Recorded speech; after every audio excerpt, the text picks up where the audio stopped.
তো আজকের এই কলকবজা নগর সভ্যতার দিনে যে জীবনযাপন উনি করছে একেবারে বিরল, কি বলবেন আপনি?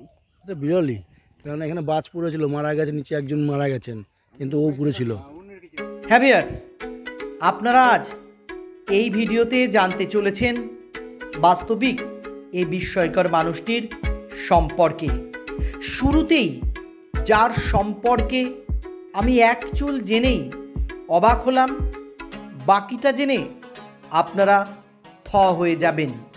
আর এই কারণেই আমি আপনাদেরকে অনুরোধ করব, প্লিজ স্কিপ না করে গোটা ভিডিওটাতে থাকবেন।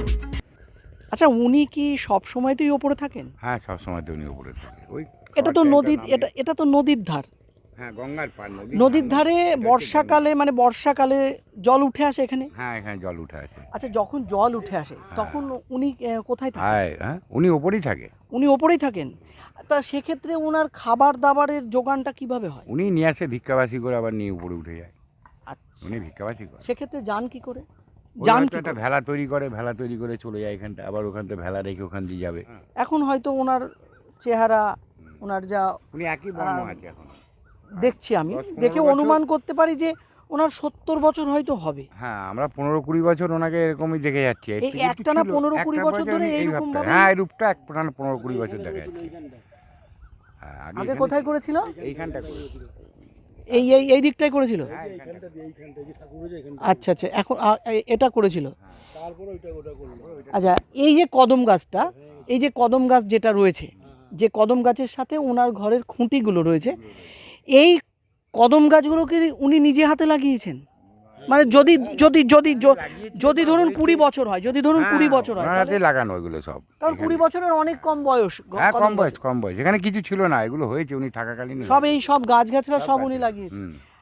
আচ্ছা, 20 বছর যদি হয়, আমি যদি ওনার 70 বছর বয়স ধরি, তার মানে বাকি জীবনের 50।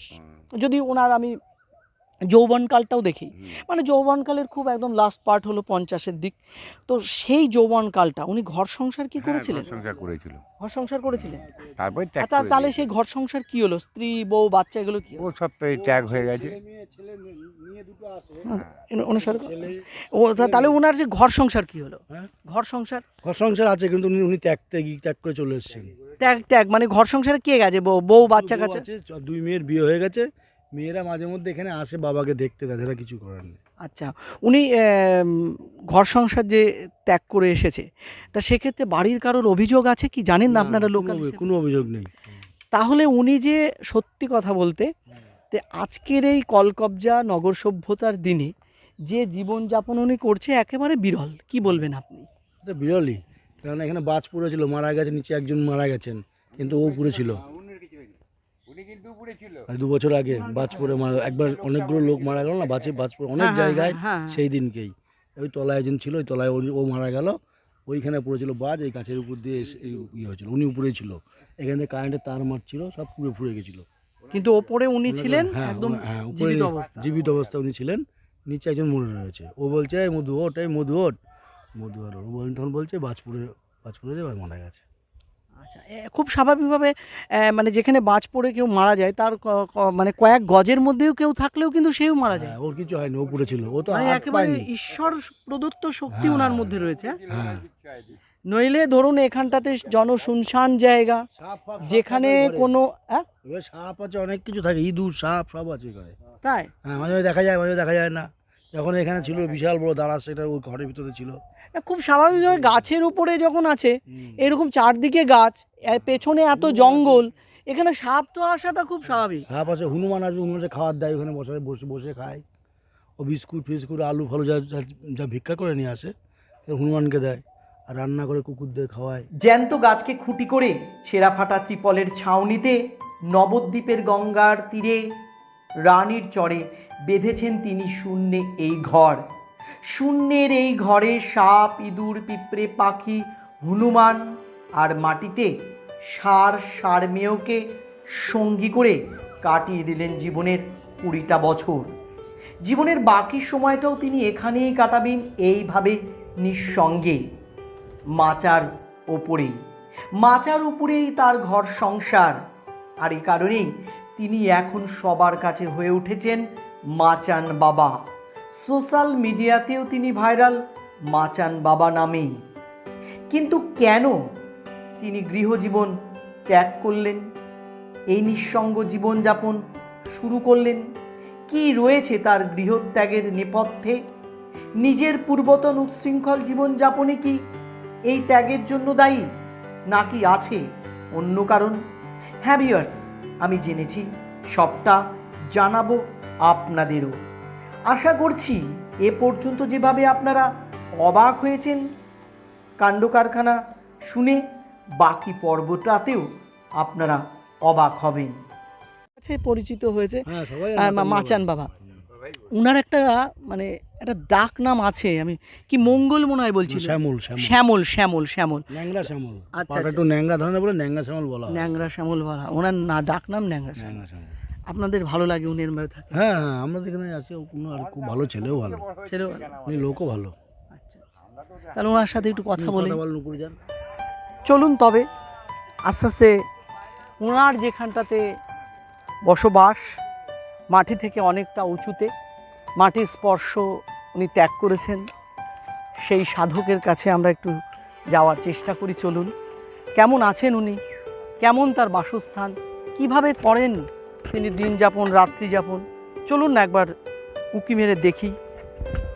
আমাদের আজকের এই নগর সভ্যতার দিনে এমন একজন মানুষ থাকতে পারেন, আমরা কিন্তু ভাবতেই অবাক হয়ে যাই। কেমন আছেন আপনি?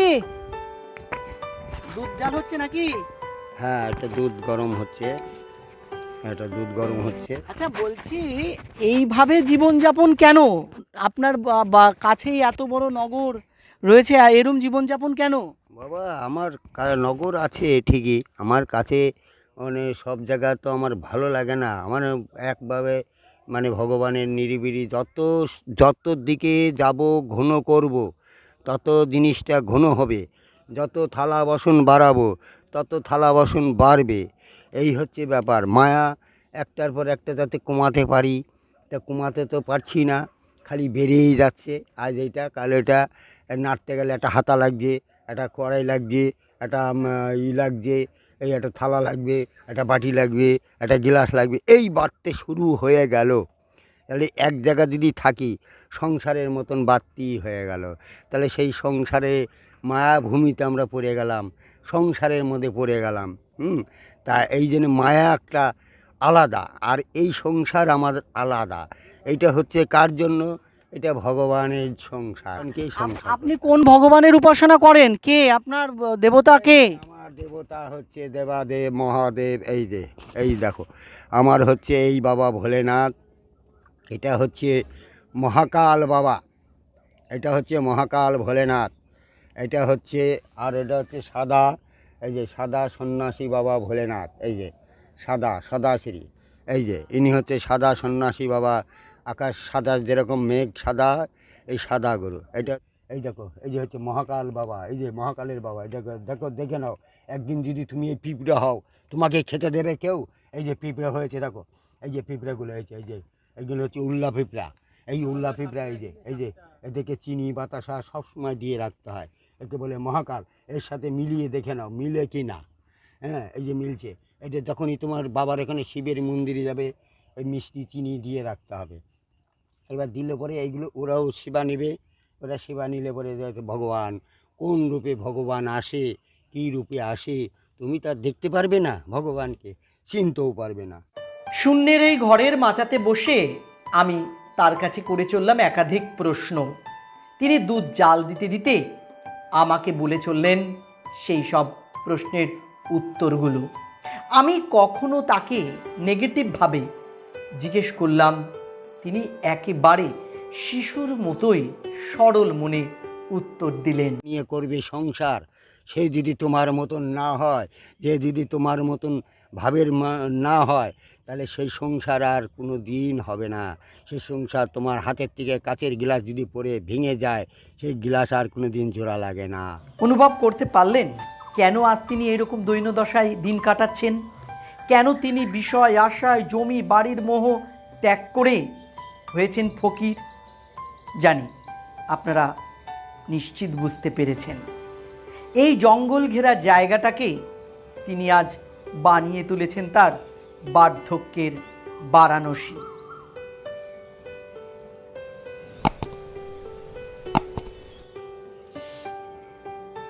ভেজার মতন থাকুক, বেগুনে যখন পোকা লেগে গেছে, পোকা লাগতে দাও। মনে হলো যেন সংসার জীবনে একটু তিক্ততা ছিল। সংসার জীবনে সংসার জীবনে ছিল মানে কি, আমার এখন যখন ছিলাম আমার সংসার করার ইচ্ছে ছিল, কিন্তু থাকলে কি হবে, কিন্তু ওই যে বেগুনে পোকা লেগে গেছে। আচ্ছা, মানে স্ত্রীর সাথে একটু মানে পোকা মনোমালিন্য। লেগে গেছে, বেগুনে পোকা লেগে গেছে, কাঁচের গ্লাস ভেঙে গেছে, শুনে নাও, ভেঙে গেছে, মন থেকে কাঁচের গ্লাস আমার ভেঙে গেছে। যেইভাবে এনেছিলাম সংসার করার জন্য, সেই সংসারটা আমার সব ধ্বংস করে দিল। কারণ পাঁচিল পড়ে গেছে, পাঁচিল পড়ে গেছে, দেহের ভিতরে পাঁচিল পড়ে গেছে। যখনই পাঁচিল পড়ে গেল, কাঁচের গ্লাস ভেঙে গেল, বেগুনে পোকা লেগে গেল, তখন থেকে সংসার আমার ধ্বংস হয়ে গেল। আর আমার সংসারের দরকার নাই, মেয়েদের বিয়ে হয়ে গেছে, যা সব কিছু তোকে দিয়ে দিলাম, সব কিছু তুই থাক, তুই সুখে থাক, শান্তিতে থাক। আমার কাজ আমি চলে যাই, বাবার কাছে চলে যাই, মার কাছে চলে যাই, যেখানে আমার ঈশ্বর আছে, ঠাকুর নিয়ে চলে যাই। স্ত্রীর সাথে ঝগড়া অশান্তির কারণেই আজকে তিনি সংসার ছেড়ে দিয়েছেন, এটা জলের মতো পরিষ্কার। কিন্তু ভিউয়ার্স, বলুন তো বা ভাবুন তো, যে স্ত্রীর সাথে অশান্তি করে কোনো পুরুষ তার জমি বাড়ি ছেড়ে দিয়ে এসে এইরকমভাবে নির্জনে জীবন কাটাচ্ছেন, কজন আছে? নেই। এ কারণেই তিনি আজকে হয়ে উঠেছেন সবার কাছে একজন ব্যতিক্রমী ত্যাগী মানুষ। আর তাই জন্যেই তো তাকে দেখতে যায় কতজন। তিনি ভিক্ষা করে অন্ন সংস্থান করেন, তবে ভিক্ষা যতটা না নিজের জন্য করেন, ঢের করেন এই অবলা জন্তুগুলোর জন্য। প্রত্যেকটি মানুষের মুখে মুখে এই কথাটাই ফেরে মাচান বাবার সম্পর্কে। এই কুকুরটার বয়স 40-45। হ্যাঁ, এইটা চোখে দেখে না, একদম চোখে দেখে না। আমার কাছে এই প্রথম থেকে আমার এখানে যখন আমি বাড়ি ছিলাম তখন থেকে আমার কাছে 10 বার বিয়ে হয়েছে, 10-12 বার। হ্যাঁ, একবার 5টা 6টা করে ছেলে মেয়ে হয়েছে। এটা অন্ধ কিন্তু এখানে 40 বছর বয়স ওর। এইখানে এইটা বহু বয়স। এরা সব মরে গেছে, 4 ধাপ 5 ধাপ মরে গেছে, কিন্তু ও এক ধাপই আছে। ওই যে ওটা, এইটা এই একটা লাস্টের ঘরে, এইটা মেয়ে, এই যে এটা মেয়ে ছেলে, ওই যে এরা এর মেয়ে না। হ্যাঁ, এটা হলো এর মেয়ে। নিজে হাতে করে এরাকে খাওয়ান শিয়ালে তাদের। নিয়ে গেছে, শিয়ালে নিয়ে গেছে।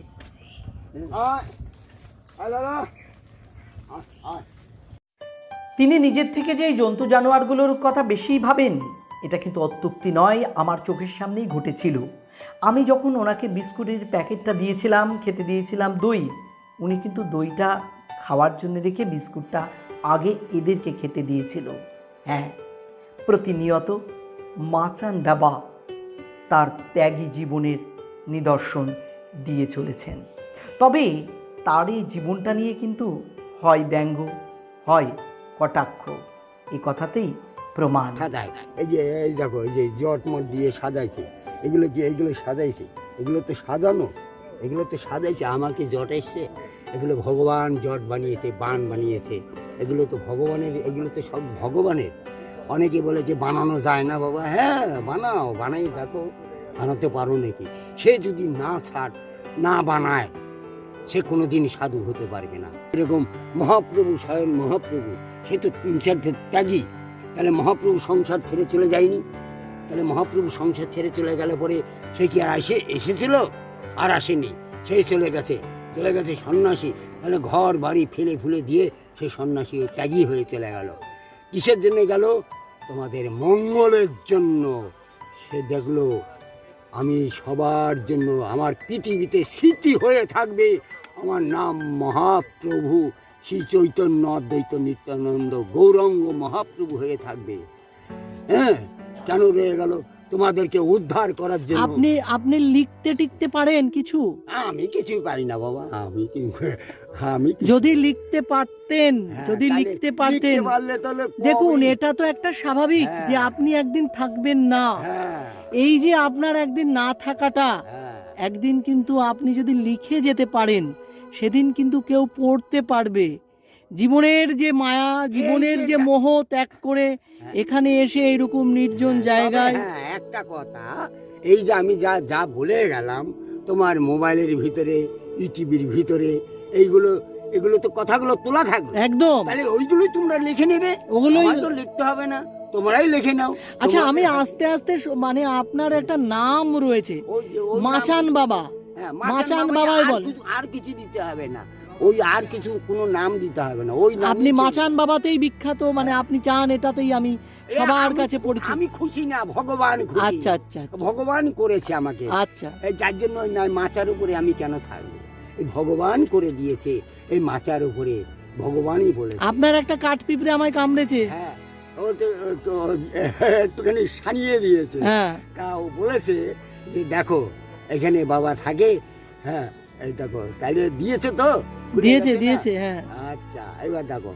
তাহলে আপনি এর মধ্যে থাকেন, আপনাকে কখনো কামড়ায় না ওরা। ওই যে দেখো, ওই যে কামড়িয়েছে, বসে আছে। তবে কথা হচ্ছে কাপড়ের মধ্যে ঢুকে গেলে ওই বাবা বের করে দাও, একটুখানি খুটখুট করে ঢুকে। এইভাবে বলছি, ভালোভাবে যেন সবাইকে ভদ্রভাবে চলতে পারো, তাহলে আমাদের কোনো দিন অভাব হবে না, কোনো দিন অভিশাপ হবে না, কোনো দিন ভগবানের কাছে আমরা ভালো থাকবো, ভগবানের সেবা আপনিও খুব ভালো থাকবেন। করবো। আমি আপনার উপাস্য দেবতার আশীর্বাদ নিয়ে গেলাম, আমিও আপনার আশীর্বাদ নিয়ে গেলাম, থাকো। আমিও আপনার আশীর্বাদ নিয়ে গেলাম। আশীর্বাদ করবেন তুমি বাবা যেন কে? আমি- তুমি কে? ও চেনা হয়ে গেল কেন? স্বয়ং সূর্যদেব, তুমি ব্রহ্মাদেব, তুমি বিষ্ণুদেব, তুমি এসেছো ওইখান থেকে। তুমি আমি অত কিছু না, আমি মানুষ। আমি তুমি দেখলাম দেখেছো। যে আপনি এই সমস্ত যে এখন সময়কাল, সেই সময়কালকে আপনি একেবারে যেটা বলে তুড়ি মেরে সরিয়ে দিয়ে সেই বৈভবকে, যে বৈভবের যে মোহ, সেগুলোকে ত্যাগ করে আপনি আজকে নির্জন জায়গায় জীবনযাপন করছেন, এটা জানার জন্যই আমি এসেছিলাম। আর আমি যেটা খেয়াল করছি, আপনি পরিষ্কার পরিচ্ছন্ন, আপনার শরীরের কোনো জায়গাতে এক কণিকাও ময়লা নেই, আপনি পরিষ্কার পরিচ্ছন্নই আছেন। ভালো থাকবেন। আমি চাইবো এই ভিডিওটার মাধ্যম দিয়ে আপনার সাথে আরও অনেক মানুষ যোগাযোগ করুন। আপনার যা মনের ইচ্ছা, এখানে মানুষের অনেক সমাগম হোক, একটা ছোট্ট উৎসব তৈরি হোক, একটা কেউ গান লিখুক মাচান বাবার এই ভিডিও দেখে। যদি আমাকে ভগবান মা সরস্বতী, আপনার বাবা ভোলানাথ শব্দ সরবরাহ করে আপনাকে নিয়ে গান লেখার মতো ক্ষমতা দেন, আমি লিখব, আমি লিখে বা কবিতা লিখব, লিখে আপনাকে শুনিয়ে যাব। ঈশ্বরের আশীর্বাদ থাকবে যদি করতে পারো। আমি চাইবো সেই আশীর্বাদ আপনি করবেন, আমি যেন লিখতে পারি। আর যদি লিখতে পারি বাবা, আমি সেদিন এসে আপনাকে শুনিয়ে যাব।